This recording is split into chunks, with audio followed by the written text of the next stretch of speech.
오늘 하나님의 말씀 보도록 하겠습니다. 오늘 하나님의 말씀은 마가복음 1장입니다. 마가복음 1장 29절에서 45절 말씀입니다.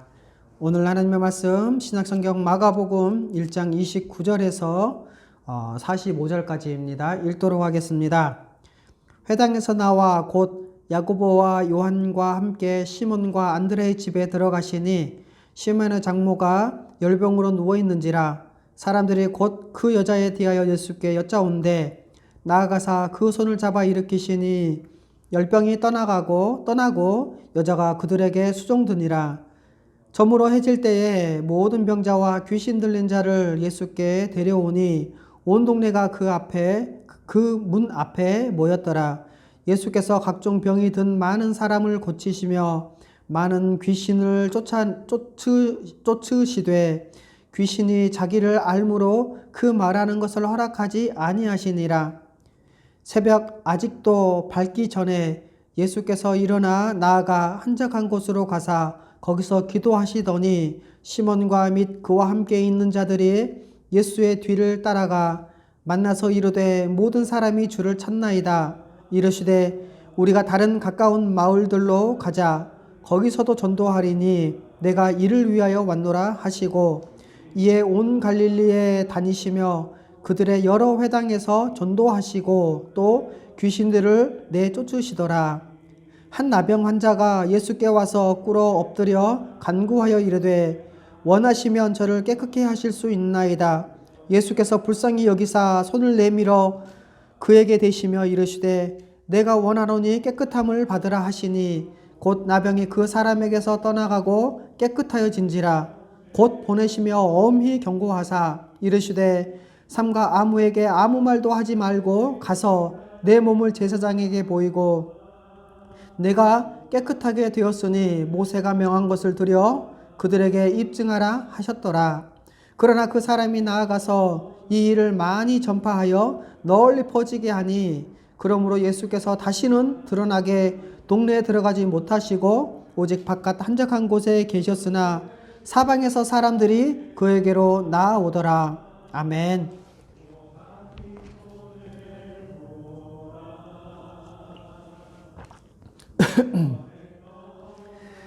오늘 말씀을 전해드릴 텐데요. 오늘 말씀의 제목은 사람들이 예수님을 찾는 이유입니다.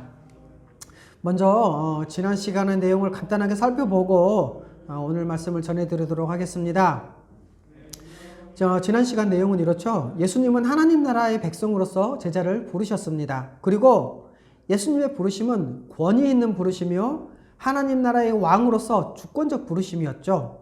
이렇게 예수님은 하나님 나라의 왕으로서 권위를 가지고 우리를 주권적으로 부르셔서 하나님 나라의 백성 되게 하셨습니다. 그리고 회당에서 하나님 나라의 복음을 가르치시고 더러운 귀신을 쫓아내셨죠. 하나님 나라의 복음은요 권위가 있습니다. 하나님 나라의 복음은 더러운 귀신을 쫓아내고 하나님의 나라를 가져옵니다. 그리고 그 하나님의 나라는 모든 것을 버리고 예수님을 따를 만큼 영광스럽고 가치 있는 것이죠. 그러므로 복음에 순종하면 곧 멸망할 것 같은 그런 생각을 우리는 하지 맙시다. 이것은 사탄이 속이는 것이죠. 이제 우리는 복음에 순종하면 박해를 받을 것입니다. 하지만 그것과는 비교할 수 없는 100배의 축복과 영생을 함께 받아 누리게 될 것입니다. 오늘 말씀의 내용은 이렇습니다. 회당에서 나오신 예수님은 시몬과 안드레의 집을 방문하시죠. 그런데 시몬의 장모가 열병으로 누워 있었습니다. 예수님은 열병을 고쳐주셨고 열병에서 나온 시몬의 장모는 그들에게 수종을 들었죠. 그리고 저녁 해질 때에 각종 병이 든 많은 사람과 귀신 들린 많은 사람이 시몬의 집 앞에 모였고 예수님은 그들을 고쳐주셨습니다. 다음 날 이른 새벽에 예수님은 한적한 곳에 기도하러 가셨죠. 그런데 제자들이 와서 모든 사람의 주를 찾는다고 말했습니다. 하지만 예수님은 사람들이 찾는 곳으로 가지 않으시고 다른 마을로 가서 전도하시겠다고 하시죠. 그리고 한 나병 환자가 예수님께 와서 고쳐주시길 구합니다. 예수님은 그를 불쌍히 여겨서 고쳐주셨죠.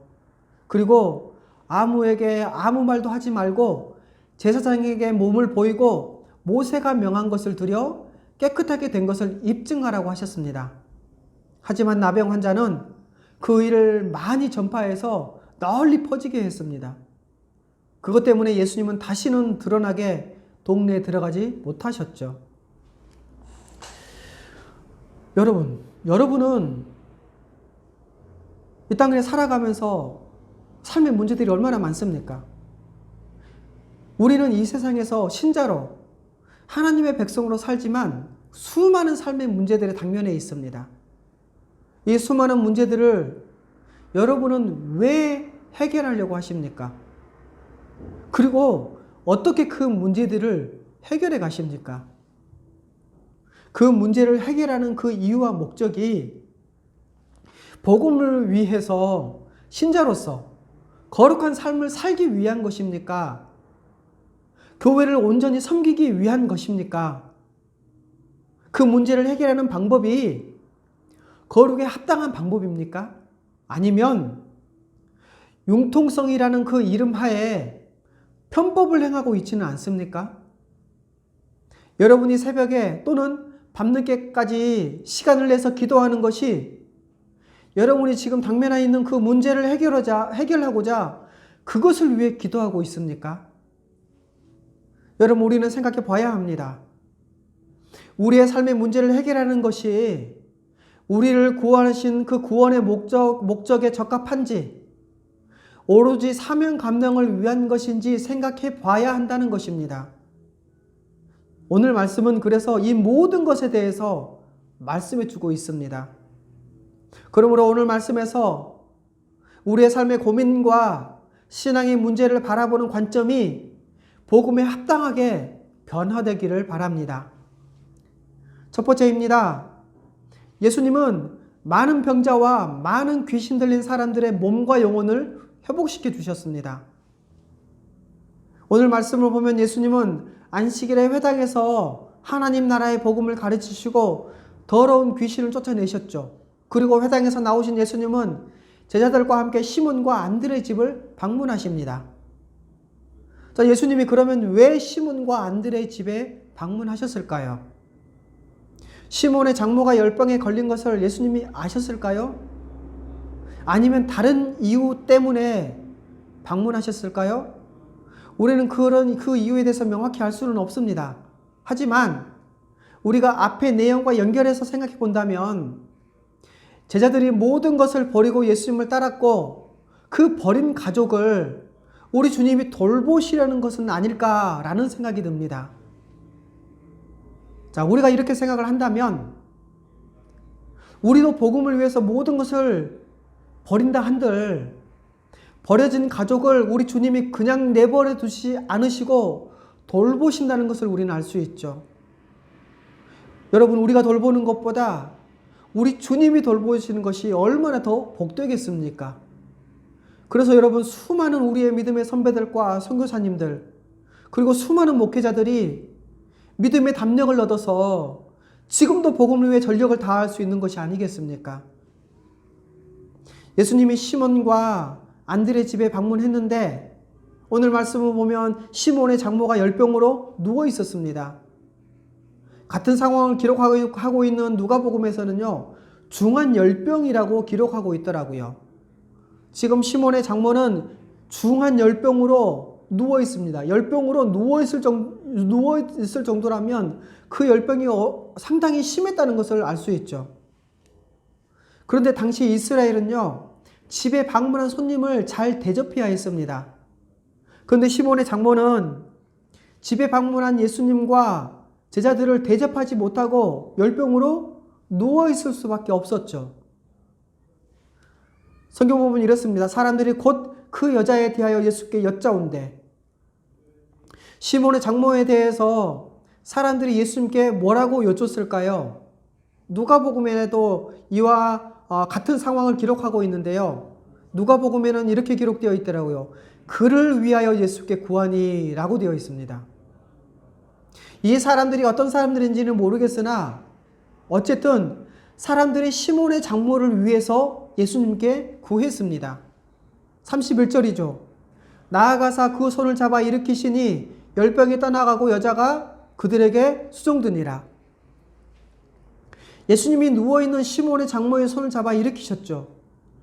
그런데 열병이 떠나고 몸이 회복되어 수종들었습니다. 예수님이 다가가서 열병으로 누워있는 시몬의 장모의 손을 잡아서 일으키신 것처럼 죄로 말미암아 아무것도 할 수 없던 우리를 죽음에서 일으키셔서 새 사람으로 만드시고 복음을 위해 살아가도록 하셨습니다. 죄로 사로잡혀서 죄의 종으로 살던 우리를 죄에서 벗어나게 하시고 온전하게 하셨죠. 32절입니다. 저물에 해질 때에 라고 시작되죠. 이것은 안식일이 끝나는 시점을 알려주고 있어요. 그런데요, 아이러니한 것은요, 율법 안에서 자유와 복을 누려야 할 그 안식일에 오히려 율법을 외워서 아무것도 할 수 없던 자들이 안식일이 끝나자 모든 병자, 귀신 들린 자들을 예수님께 데려옵니다. 사탄의 권세와 병으로 인해서 고통당하던 그 수많은 사람들이 얼마나 온전케 되기를 바랬겠습니까? 고칠 수 있어도 경제적으로 어려워서 치료받을 수 없는 병, 또 인간의 힘으로는 어떻게 할 수 없는 그 병, 그리고 귀신에 사로잡힌 자들, 이들과 또 이들을 지켜보는 사람들의 마음은 얼마나 고통스럽고 또 얼마나 회복되기를 간절히 바랬겠습니까? 그래서 안식일이 끝나자 많은 사람들이 병에 고침받고 귀신의 지배에서 벗어나고자 예수님께 나옵니다. 그 수가 얼마나 많았던지 33절은 온 동네가 그 문 앞에 모였더라 라고 표현을 합니다. 가버나움의 온 동네에 병들고 귀신 들린 모든 사람들이 시몬의 집 앞에 모였습니다. 그런데 성경을 자세히 보면 병과 귀신 들린 것을 구별해서 기록하고 있다는 거예요. 왜냐하면 유대인들은 모든 병이 죄의 결과로서 그 사람이 죄를 지었기 때문에 병에 걸렸다고 생각을 했습니다. 그런데 이것이 지금도 어떤 사람들은 우리에게 일어나는 모든 나쁜 일들 또 각종 병들이 다 귀신의 장난, 사탄의 장난이라고 생각을 합니다. 물론 아담의 범죄로 말미암아 나타난 것이기는 합니다. 하지만 모든 것이 그 사람이 죄를 지었기 때문에 죄의 결과로서 혹은 사탄의 장난으로 벌어지는 것이 아니라는 것이죠. 그래서 성경은 병과 각종 병과 귀신 들린 것을 구분해서 모든 병이 다 죄의 원인이 아니라는 것을 설명하고 있는 것입니다. 34절이죠. 예수께서 각종 병이 든 많은 사람을 고치시며 많은 귀신을 내쫓으시되.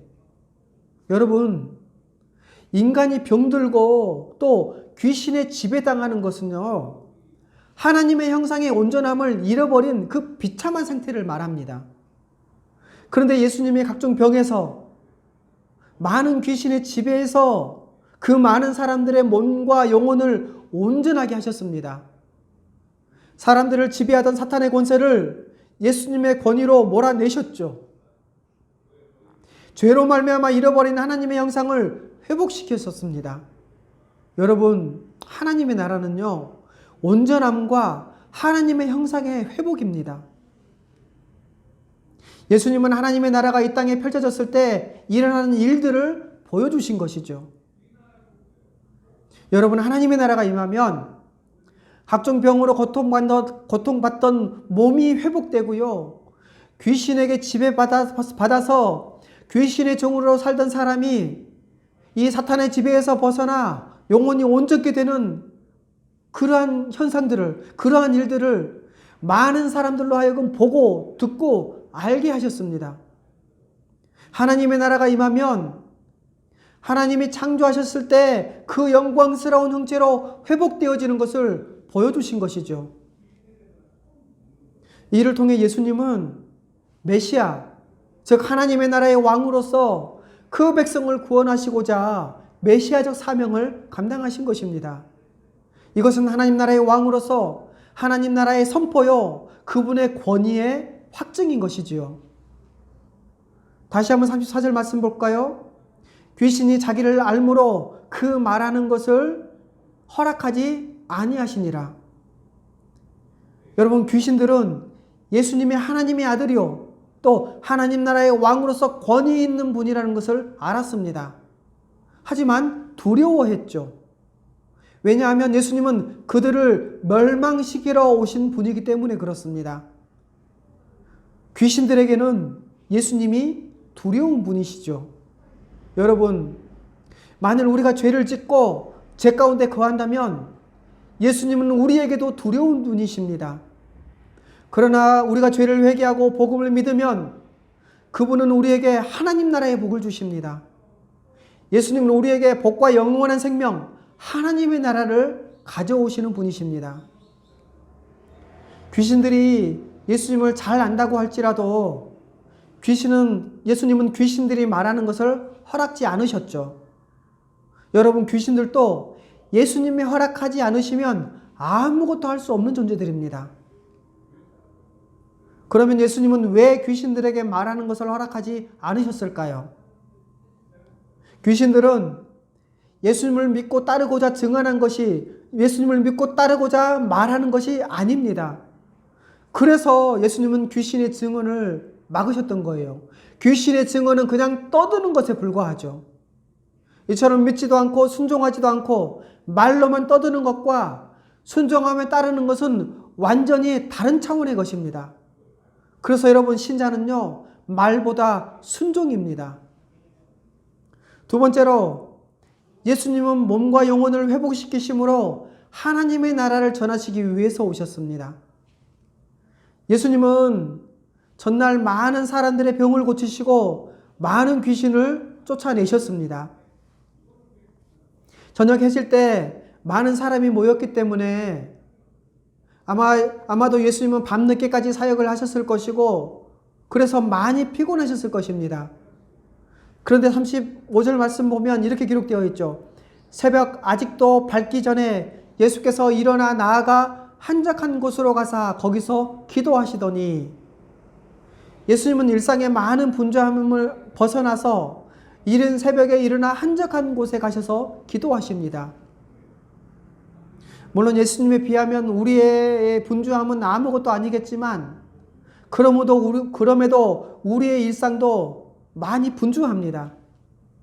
해야 할 일도 많고요, 생각해야 할 것도 많고, 삶의 무게를 어떻게 견뎌내야 할지 편히 잠들지 못할 만큼 고민도 많습니다.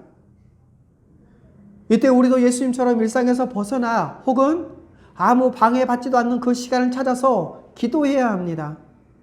우리가 기도할 때 우리 하나님은 우리의 기도를 들으시고 반드시 응답해 주실 것입니다. 예수님이 기도하신 이 시점을 보면은요, 마가는요, 이 성경을 기록한 마가는 예수님의 사역이 시작되는 시점에 예수님이 기도하신 것을 기록하고 있다라는 거예요.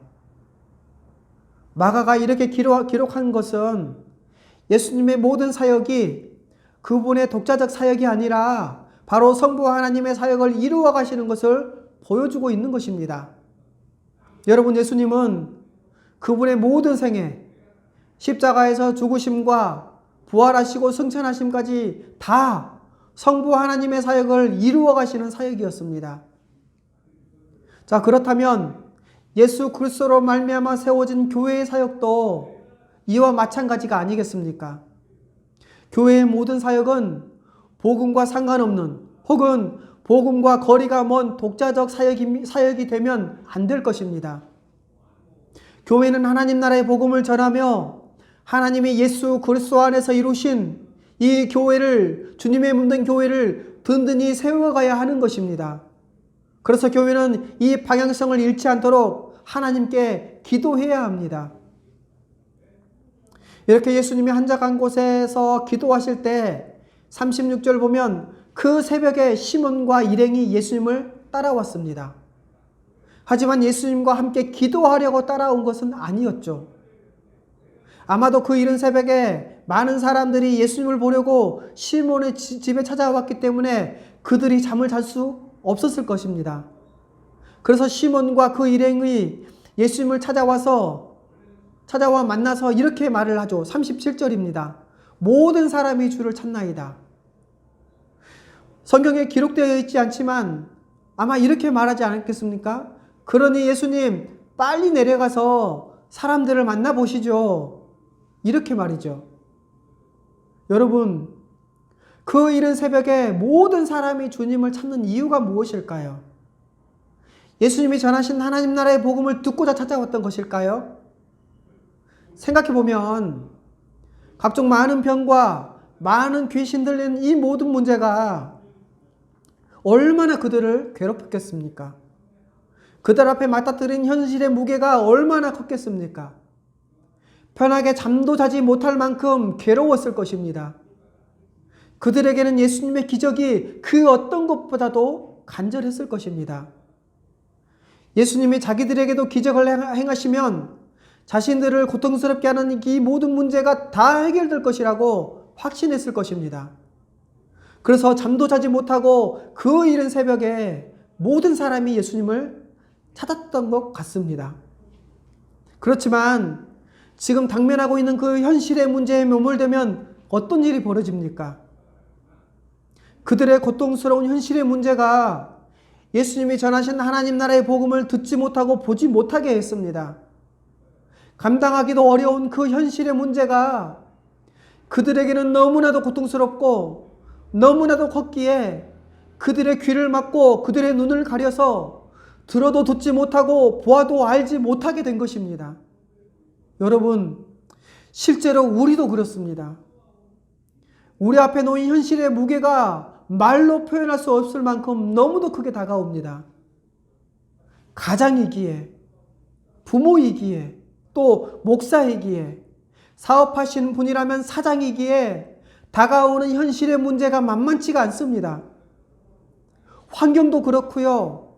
사회 구조도 그렇고 주위 사람들도 우리가 현실의 문제에서 벗어나지 못하도록 가로막습니다.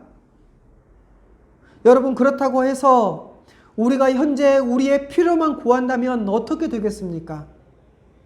그 현실의 문제가 하나님이 우리를 구원하신 그 구원의 목적도, 우리의 신자로서의 정체성도, 우리의 사명도 잃어버리게 만들고 복음에 합당한 삶을 살아야 하는데 그 방향성을 잃어버리게 만들 수 있습니다.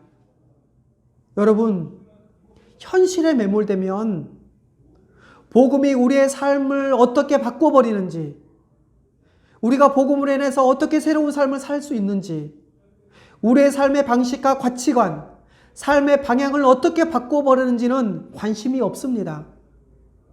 여러분, 현실에 매몰되면 복음이 내 앞에 당면한 문제를 해결해 주기만 바랍니다. 복음을 우리의 필요만 채워주는 도구로 생각하게 만듭니다. 그런데 만일 현재 당면한 자기의 문제가 해결되는 것 같지 않으면 복음이 우리의 현실적인 문제를 해결해 줄 수 있는지를 의심하게 되죠.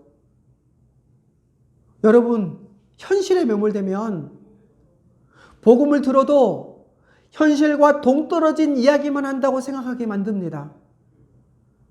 여러분, 이것은 사탄이 우리에게 바라는 것입니다.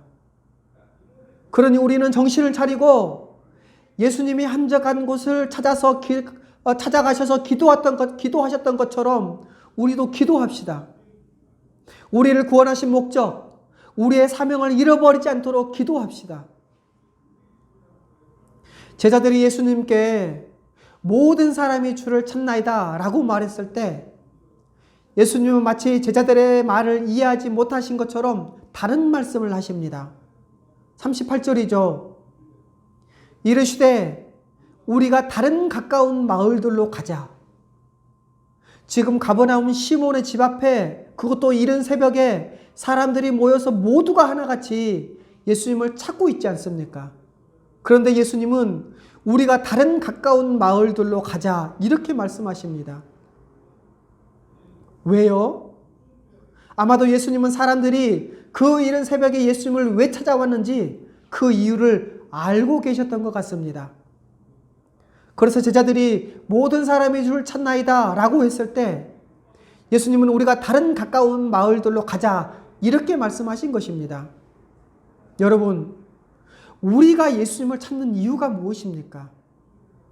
혹 우리가 당면한 문제가, 우리 앞에 당면한 문제가 감당할 수 없이 괴롭고 우리의 힘으로는 도저히 해결할 수 없어 보이고 우리를 편히 잠들게 하지 못하고 이른 새벽에 깨지 않을 수 없고 그래서 예수님을 찾아야만 해결될 것 같은 그 문제 때문에 이른 새벽에 주님을 만나고자 하는 것은 아닙니까?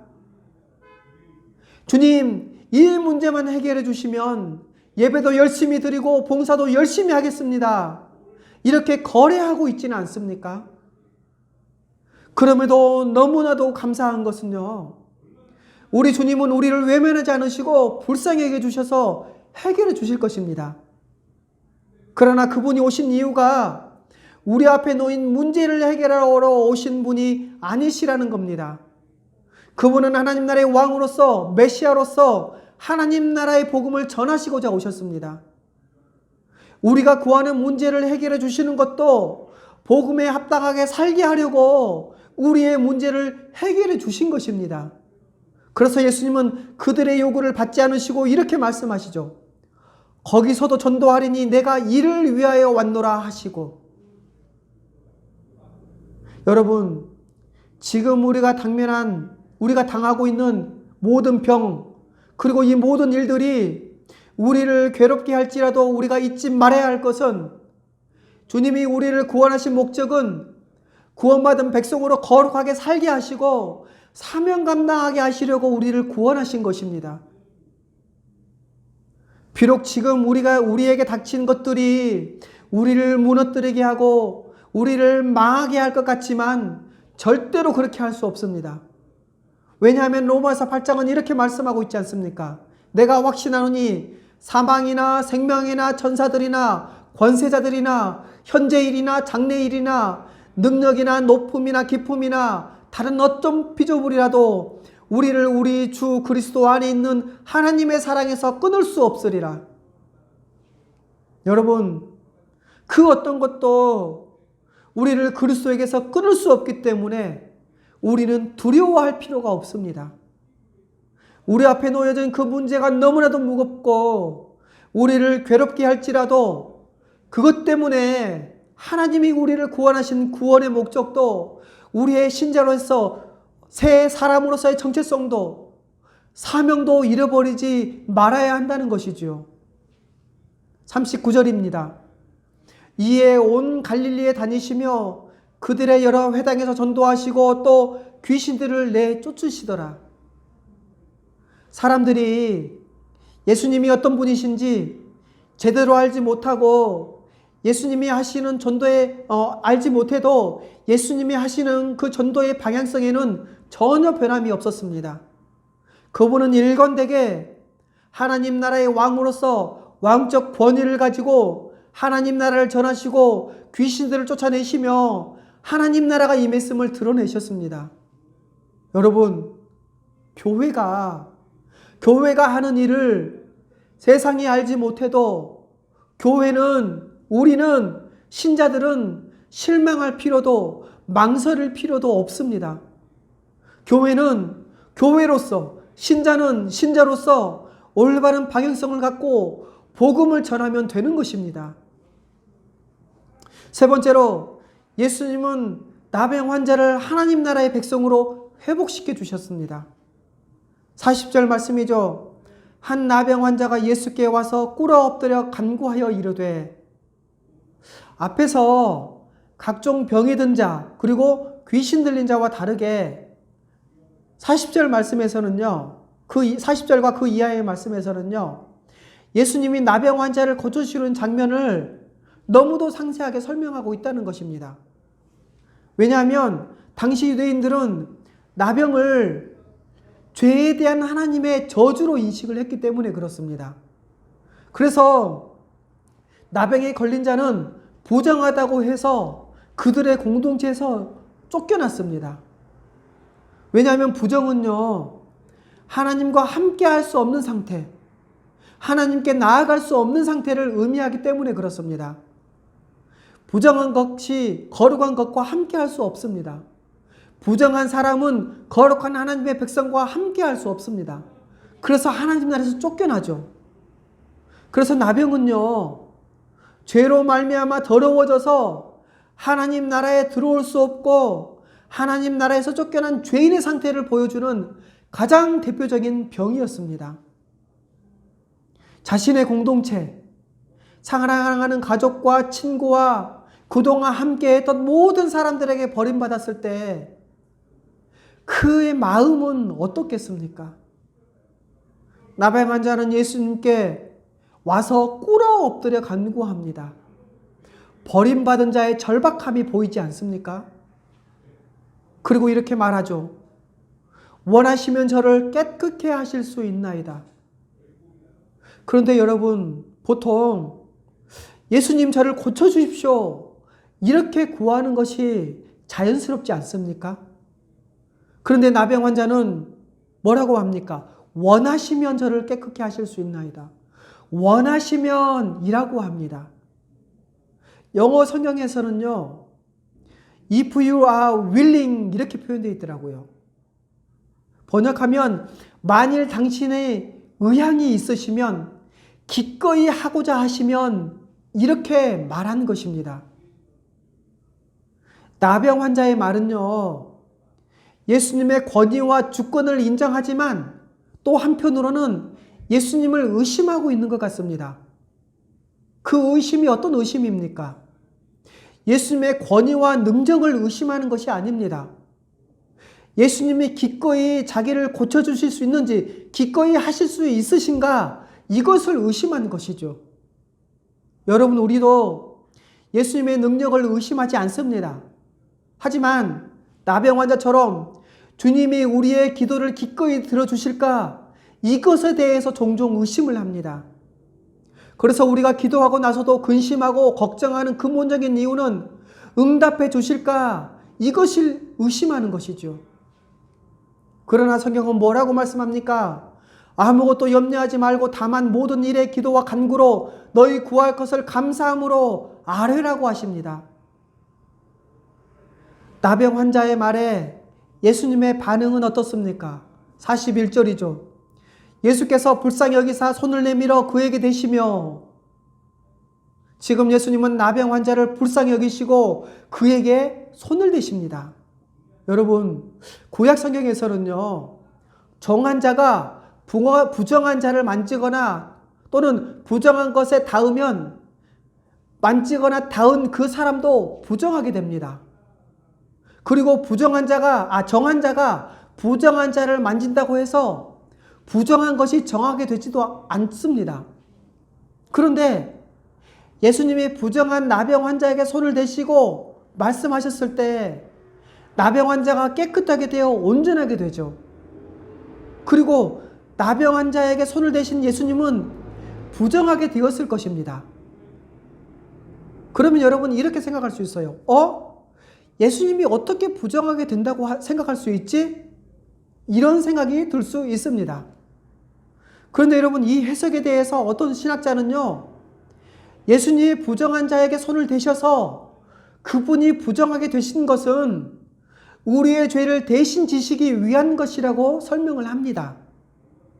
이 해석을 따르자면 예수님은 우리의 죄를 그분이 가져가시고 그분의 의를 우리에게 전가시켜 주셔서 우리를 깨끗하게 하셨습니다.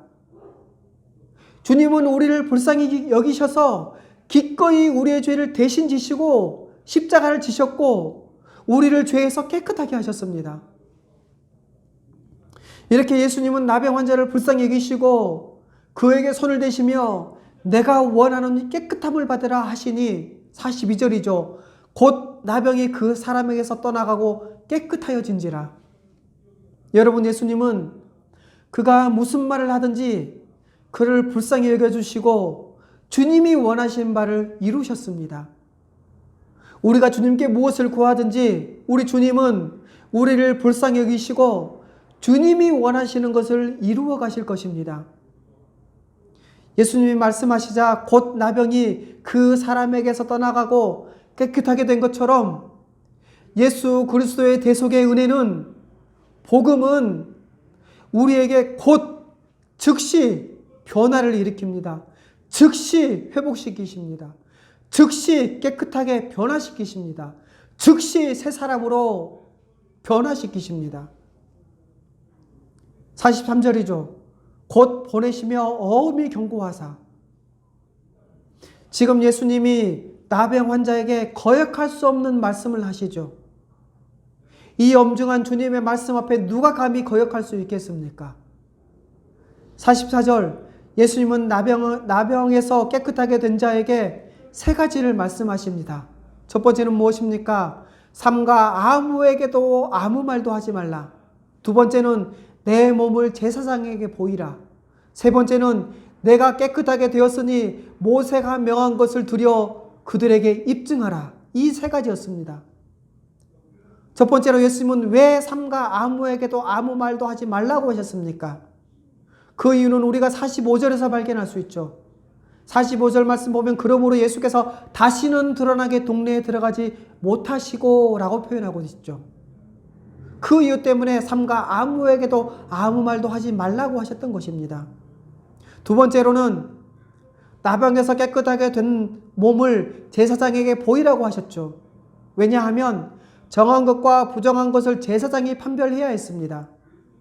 제사장이 깨끗하게 되었다고 선언하면 그는 공동체에 다시 들어올 수 있고 그가 사랑하는 사람들과 함께 하나님을 예배할 수 있었기 때문이죠. 함께 공동체의 삶을 사랑하며 살아갈 수 있었기 때문입니다. 세 번째로 제사장이 깨끗하게 되었다고 선고하면 정결 의식을 통해서 하나님께 나아갈 수 있었습니다. 그렇기 때문에 모세가 명한 것을 드려 정결 의식을 통해서 입증해야 했습니다. 이렇게 예수님은 나병 환자에게 이 세 가지를 엄히 경고하셨던 것이죠. 그런데 나병에서 깨끗하게 된 이 사람은 이 예수님의 엄중한 경고를 어떻게 합니까? 45절이죠. 그러나 그 사람이 나아가서 이 일을 많이 전파하여 널리 퍼지게 하니. 예수님께서는 삼가 아무에게도 아무 말도 하지 말라고 하셨는데 그 사람은 나아가서 이 일을 많이 전파하여 널리 퍼지게 합니다. 나병에서 깨끗하게 된 이 사람은 예수님의 그 엄중한 경고를 따르지 않았죠. 자신이 부정한 나병에서 깨끗하게 된 것이 너무나도 기뻐서 그럴 수도 있습니다. 그러나 그가 예수님의 말씀을 따르지 않는 그 결과가 어떻습니까? 그러므로 예수께서 다시는 드러나게 동네에 들어가지 못하시고 오직 바깥 한적한 곳에 계셨으나 예수님의 전도의 사역에 방해가 된 것입니다. 여러분, 예수님이 많은 사람들의 병을 고쳐주셨고 많은 귀신에서 벗어나서 자유하게 하신 그 모든 사역이 예수님을 하나님 나라의 왕이요 메시아로서 그 권위를 인정하는 것이 아니라 지금 사람들은 예수님이 단지 기적을 일으켜서 자기들의 긴급한 문제, 감당할 수 없는 그 문제의 해결자로 오해했던 것 같습니다. 그런데 예수님의 말씀을 따르지 않은 이 나병 환자로 인해서 그 오해는 더 커졌을 것입니다. 그래서 예수님은 다시 드러나게 동네에 들어가지 못하시고 바깥 한적한 곳에 계셨던 것입니다. 여러분, 복음이 우리에게 큰 구원에 이르게 하고 우리에게 큰 기쁨을 줍니다. 하지만 복음에 대한 오해와 우리의 잘못된 판단이 오히려 복음을 방해하게 될 수 있다는 것입니다. 뿐만 아니라 우리의 전도의 방식도 마찬가지입니다. 우리가 복음을 전한다고 하면서 복음보다 다 체험을 강조하고 예수님을 믿으면 현재 당면한 문제가 해결되어질 것처럼 말을 하고 예수님 믿으면 복 받는다. 예수님 믿으면 잘되고 성공한다. 이런 식으로 전도하는 것은 오히려 복음을 방해하는 것입니다. 그러므로 우리는 복음을 잘 배우고 분명하게 알고 또 복음에 대해서 오해하고 있는 부분이 있다면 반드시 바로잡아야 합니다. 이처럼 우리의 잘못된 간구와 잘못된 방식에도 우리 주님은 오히려 우리를 불쌍히 여기시고 우리의 기도를 들어주시고 사람들로 하여금 복음을 듣게 하신다는 것이죠. 그래서 45절, 사방에서 사람들이 그에게 나오더라. 예수님의 의지와 상관없이 갈릴리 사방에서 사람들이 예수님께 나왔습니다. 그렇다고 해서 예수님의 전도의 방향성은 바뀌지 않았습니다. 왜냐하면 2장 2절에는 이렇게 기록되어 있거든요. 여전히 그들에게 도를 말씀하시더니 라고 기록하고 있기 때문입니다. 여러분, 사람들이 교회를 향해서 또 우리 신자들을 향해서 이렇게 해야 된다, 그렇게 하면 안 된다, 저렇게 해야 한다, 수많은 말들을 할지라도 교회는 하나님께 기도하고 하나님 나라의 복음을 전하는 일에 힘써야 할 것이며 그 방향성을 놓치지 말아야 할 것입니다. 말씀 정리하겠습니다. 예수님이 이 땅에 오신 것은 하나님 나라의 복음을 전하시기 위해서입니다. 예수님은 죄로 인해 망한 우리의 몸과 영혼을 회복시켜 주셔서 주님이 전하신 하나님 나라의 백성으로 살게 하셨습니다. 그렇기 때문에 우리를 구원하신 그 이유는 우리로 하여금 사명 감당하도록 하시려는 것입니다. 우리의 삶의 문제가 아무리 어렵고 그것이 우리를 짓누른다고 한들 그것이 우리가 받은 사명에 대한 그 열정을 무너뜨리고 방향성을 잃게 할 수는 없습니다. 왜냐하면 우리는 주님께 기도하고 간구할 수 있기 때문이죠.